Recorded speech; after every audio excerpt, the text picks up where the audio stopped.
बिस्मिल्लाहिर्रहमानिर्रहीम। इससे पहले वीडियो में हमने बात की थी अबाउट द सेल वॉल। वहाँ पर हमने सेल वॉल की definition, discovery, chemical composition, structure of cell wall, ultra structure of cell wall और ओरिजिन और फॉर्मेशन ऑफ सेल वॉल को पढ़ा था। इसके बाद हम सेल के अंदर तरफ जब जाते हैं तो सेल वॉल के बाद सेल मेम्ब्रेन आता है। तो आज हमारा टॉपिक है सेल मेम्ब्रेन।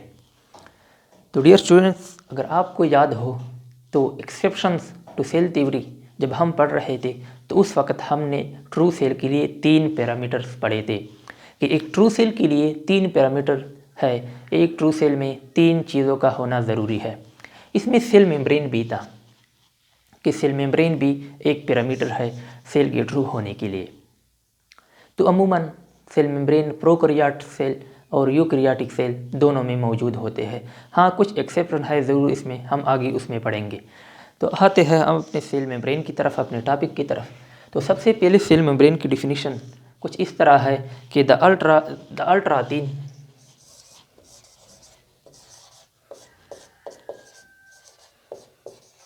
एक इंतहाई thin, the ultra thin elastic living and semi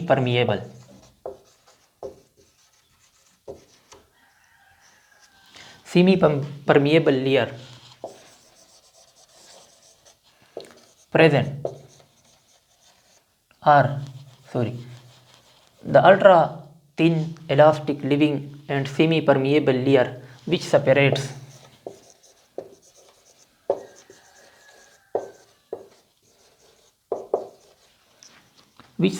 the cytoplasm from the outer cellular environment।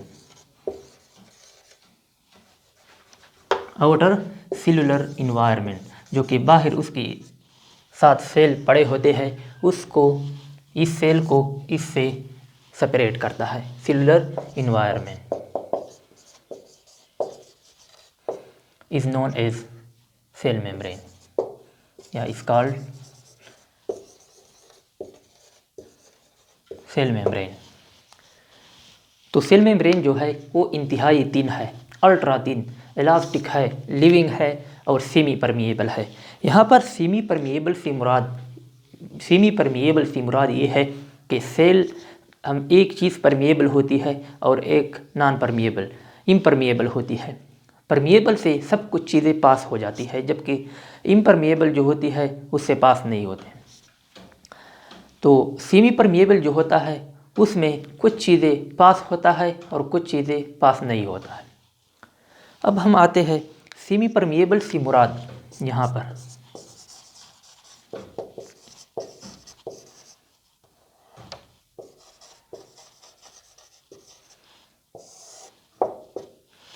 Semi permeable से मुराद यहाँ पर वो चीज़ें पास हो सकती है, यहाँ पर सिर्फ वो चीज़ें पास हो सकते हैं जो कि पोर साइज के बराबर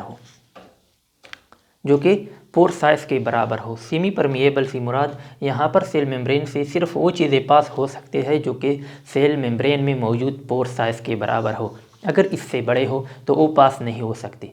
लेकिन इसके साथ साथ सेल मेम्ब्रेन जो है वो सेलेक्टिवली परमिएबल भी है।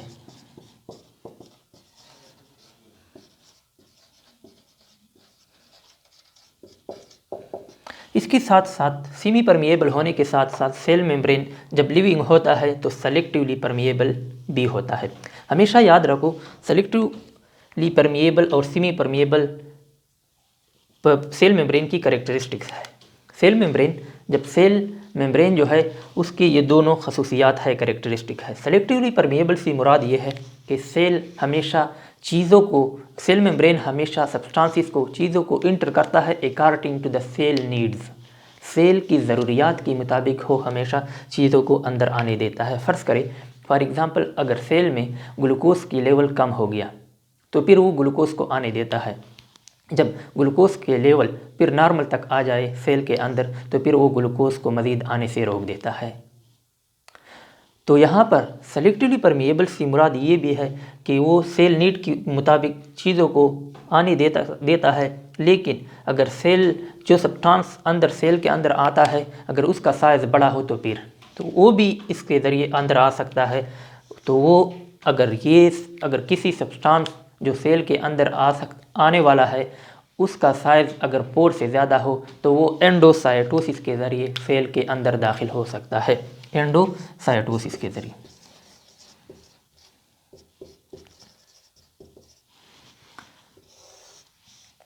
अब जब कोई सेल डेड हो जाता है तो सेल मेम्ब्रेन सेलेक्टिव परमिएबल नहीं रहता और सेमी परमिएबल हो सकता है। जब कोई भी सेल डेड हो जाता है तो selectively permeable property of the cell membrane is lost and the only property which remains is semi permeability. इसके बाद हम आते हैं सेल मेम्ब्रेन की थिकनेस के बारे में। हम जानते हैं कि उसकी थिकनेस कितना है। सेल मेम्ब्रेन इंतहाई थिन होता है जो कि अमूमन जो लाइट माइक्रोस्कोप है उसमें दिखाई नहीं देता है। तो सेल मेम्ब्रेन की थिकनेस जो होती है वो अबाउट 7 नैनोमीटर है। सेल मेम्ब्रेन की जो थिकनेस है वो अबाउट 7 नैनोमीटर है, लाइट माइक्रोस्कोप में सही तरीके से दिखाई नहीं देता है। इसके बाद हम आते हैं कि सेल मेम्ब्रेन के लिए कुछ और टर्मिनोलॉजीज भी यूज़ होते हैं। सेल मेम्ब्रेन को अमूमन प्लाज्मा मेम्ब्रेन भी कहते हैं।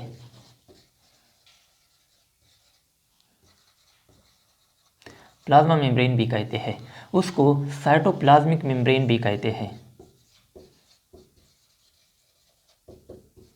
Cytoplasmic membrane. सेल मेम्ब्रेन को बायो मेम्ब्रेन भी कहा जाता है, बायो मेम्ब्रेन। इसके साथ साथ सेल मेम्ब्रेन को प्लाज्मोलीमा भी कहते हैं। सेल मेम्ब्रेन के लिए एक और टर्म भी यूज़ होता है, प्लाज्मोलीमा।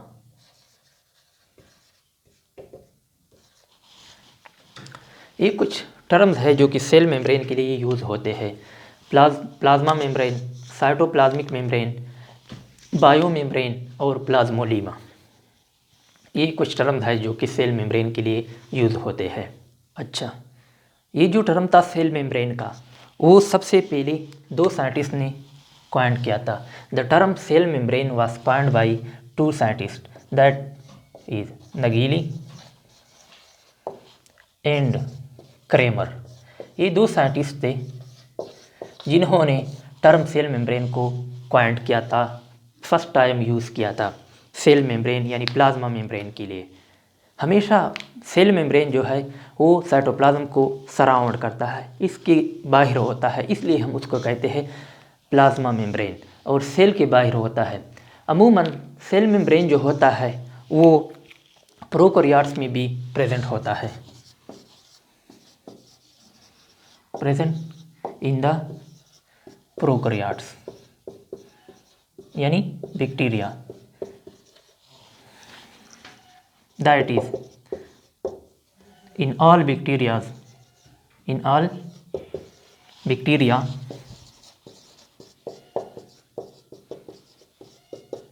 except माइकोप्लाज्मा, जिसको हमने सबसे पहले लेक्चर में भी कहा था कि ये वर्ल्ड लार्ज स्मॉलेस्ट सेल है, ये दुनिया का सबसे स्मॉलेस्ट सेल है, वो है माइकोप्लाज्मा।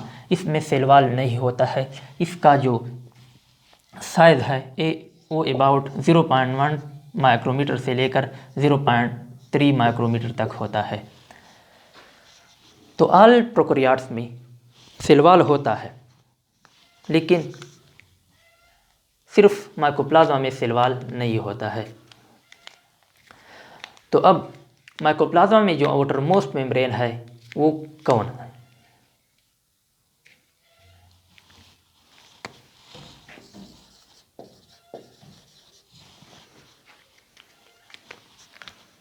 अच्छा, अब हम देखते हैं कि cell wall present in the prokaryotes. All prokaryotes में सेल वॉल मौजूद होता है। In all bacteria except mycoplasma, सिर्फ माइकोप्लाज्मा में सेल वॉल नहीं होता है। तो तमाम बैक्टीरिया में, तमाम प्रोकैरियोट्स में हमेशा बाहर सेल वॉल होता है, फिर इसके अंदर सेल मेम्ब्रेन होता है।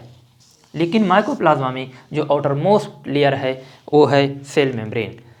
तमाम प्लांट्स में, सारे पौधों में, in all plants the outer most layer is the cell wall and cell membrane lies below the cell wall.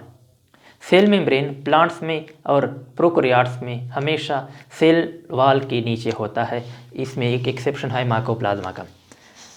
इसके बाद अगर एनिमल सेल को देखा जाए तो उसमें भी सेल वॉल नहीं होता है और सेल मेम्ब्रेन जो है वो outer most layer of the cell बनाता है। एनिमल सेल में cell membrane is the outer most layer of the cell और सेल साइटोप्लाज्म को इनक्लोज करता है। इसके बाद हम आते हैं chemical composition of cell membrane की तरफ कि केमिकली ये किन चीज़ों का बना होता है। तो अब हम आते हैं पहले लिपिड को एक्सप्लेन करते हैं। Lipids chemically cell membrane is made up of lipids, protein and carbohydrates. Lipids जो है वो मौजूद होते हैं in the form of cholesterol.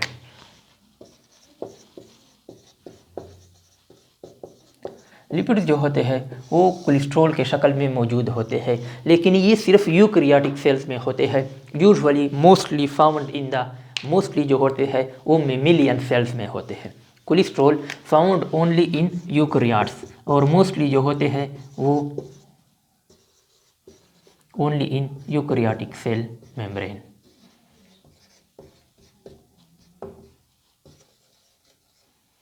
Eukaryotic cells की जो मेम्ब्रेन होती है उसमें सिर्फ होता है और मोस्टली जो होता है वो मेमिलियन सेल्स में होता है इसके सेल मेम्ब्रेन में। इसके अलावा जो लिपिड्स होते हैं वो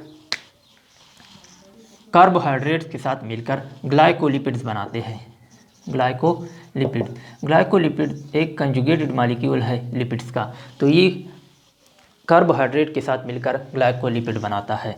इसके अलावा ये प्रोटीन के साथ मिलकर लिपोप्रोटीन को बनाता है।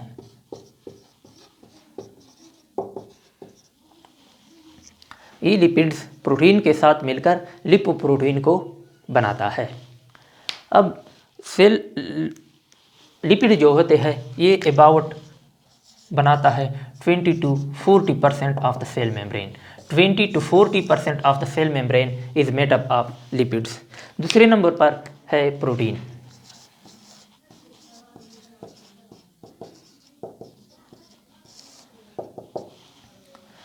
प्रोटीन जो होते हैं वो प्रेजेंट होते हैं in the form of extrinsic protein. हम आगे जाकर ये एक्सट्रिंसिक प्रोटीन और इंट्रिंसिक प्रोटीन को डिटेल के साथ जब स्ट्रक्चर पढ़ेंगे, मुख्तलिफ मॉडल्स पढ़ेंगे अबाउट द सेल मेम्ब्रेन, तो उसमें हम डिटेल के साथ पढ़ेंगे कि एक्सट्रिंसिक प्रोटीन क्या होते हैं और इंट्रिंसिक प्रोटीन क्या होते हैं। ये एक्सट्रिंसिक प्रोटीन के शक्ल में फॉर्म में मौजूद होते हैं सेल मेम्ब्रेन में। इसके अलावा ये इंट्रिंसिक प्रोटीन के शक्ल में भी मौजूद होते हैं। हमने पहले बताया कि ये प्रोटीन लिपिड के साथ मिलकर लिपोप्रोटीन को बनाता है।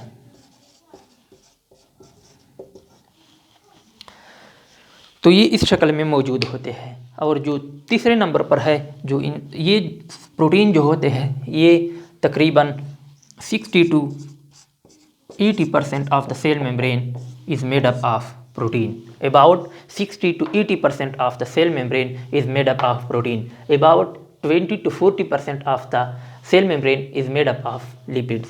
और तीसरे नंबर पर जो है वो है कार्बोहाइड्रेट्स।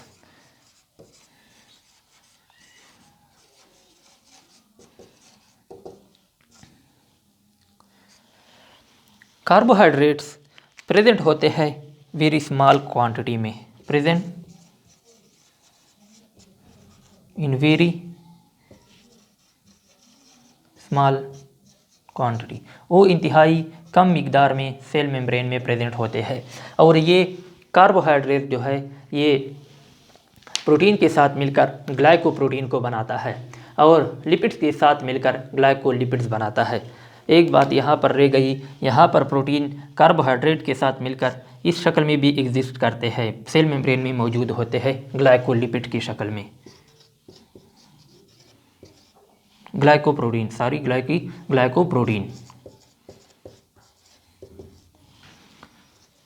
तो ये कंजुगेटेड मॉलिक्यूल हो गया प्रोटीन का और कार्बोहाइड्रेट का। तो ये था सेल मेम्ब्रेन का केमिकल कंपोजिशन। यहाँ पर जो लिपिड्स है और प्रोटीन है, कार्बोहाइड्रेट्स है। लिपिड्स एक सेल मेम्ब्रेन को डिफरेंशियली परमिएबल बना देता है। लिपिड जो होते हैं वो एक सेल मेम्ब्रेन को डिफरेंशियली परमिएबल बना देता है। डिफरेंशियली परमिएबल का मतलब ये है कि वो चीज़ों को आने देता है, वो चीज़ों को आने देता है। किस तरह? वो सिर्फ़ और सिर्फ जो नॉन आयोनिक कंपाउंड होते हैं, नॉन पोलर होते हैं, वो सिर्फ सेल मेम्ब्रेन के थ्रू पास करने देते हैं। मतलब इस सेल में सिर्फ और सिर्फ नॉन पोलर सब्सटेंसेस का आना वो लिपिड्स अलाउ करते हैं। इसके अलावा जो नॉन पोलर सब्सटेंसेस है वो लिपिड्स पास नहीं कर सकते। नॉन पोलर को पास करते हैं, नॉन पोलर को पास कर सकते हैं। आयनिक जो होते हैं, जो कि पोलर होते हैं, उसको पास करने नहीं देता। और प्रोटीन जो होता है वो सेल को सेलेक्टिवली परमिएबल बना देता है। प्रोटीन जो होते हैं, इसमें जो इंट्रिंसिक प्रोटीन है उसे कैरियर प्रोटीन भी कहते हैं, परमिएस प्रोटीन भी कहते हैं, इंटीग्रल प्रोटीन भी उसको कहते हैं। तो ये प्रोटीन जो होते हैं ये सेल मेम्ब्रेन को सेलेक्टिवली परमिएबल बना देता है और सेल के अंदर चीज़ों को आने देता है according to the cell needs. Cell के ज़रूरियात के मुताबिक वो चीज़ों को अंदर आने देता है और सेल को सेंसिटिव बना देता है। जो बाहर की इन्वायरमेंट से जो कि है वो स्टिमुलाई रिसीव करते हैं, वो सेल को रिस्पॉन्ड के लिए हुक्म देता है, इंफॉर्मेशन देता है कि सेल किस तरह वो बाहर की दुनिया को रिस्पॉन्ड दे, किस तरह बाहर की इन्वायरमेंट को रिस्पॉन्ड दे। तो ये था सेल मेम्ब्रेन का केमिकल कंपोजिशन। इसके बाद इंशाल्लाह हम पढ़ेंगे structure of the cell membrane और properties of the cell membrane. इसमें मुख्तलिफ मॉडल्स भी आएंगे, तो इंशाल्लाह डिटेल के साथ हम पढ़ेंगे।